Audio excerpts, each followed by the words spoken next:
Kent. This week is going to be pretty simple. We're going to learn about origami. So origami has been around for hundreds of years, and it is the art of paper folding without cutting or gluing or anything like that. There is a YouTube channel full of origami tutorials. I'm going to let you choose whatever origami you want to do.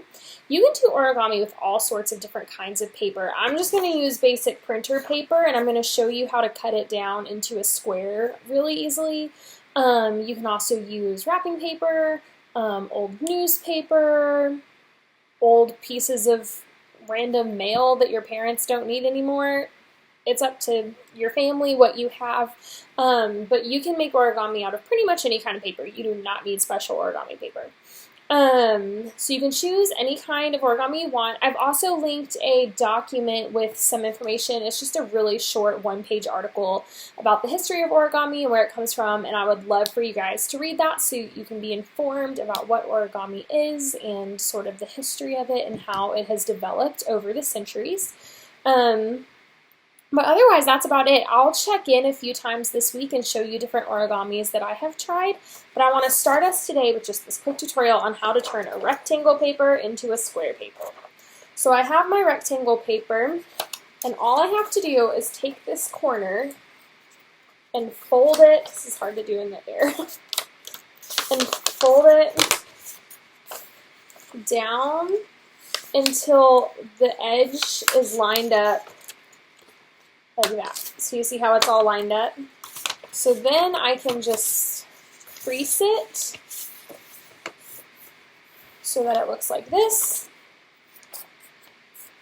So you see how I brought the corner, brought it down, my edges are lined up, and then I can just take some scissors and I cut this little extra bit off.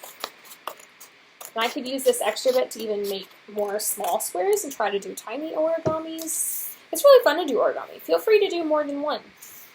So now I have a triangle. It looks like this.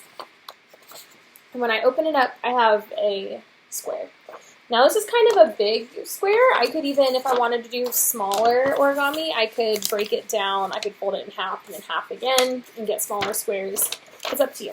But that is how you make a square without having to use a ruler. So once you have your square, feel free to go ahead and just jump right into origami. There is the YouTube channel that I linked in the assignment document, but you can also do your own research. If there's something in particular you want to try to make, you can go online and see what kind of tutorials and things that you can find. I would encourage you to try something that's a little bit challenging for you. And everybody's at different abilities, so what's super challenging for you might not be super challenging for somebody else, but I want you to challenge yourself and try to do something that pushes your abilities a little bit and stretches you. You can upload your pictures into the assignment thing on Google Classroom, and I am excited to see them.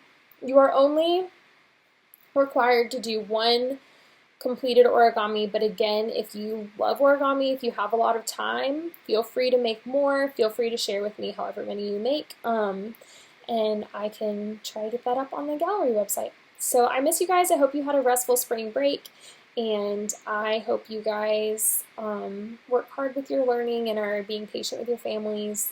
And I can't wait until the day comes where we're able to be back together at school. In the meantime, I'm rooting for you. I'm here for you. Let me know if you need anything. I'm here to help. Bye, guys.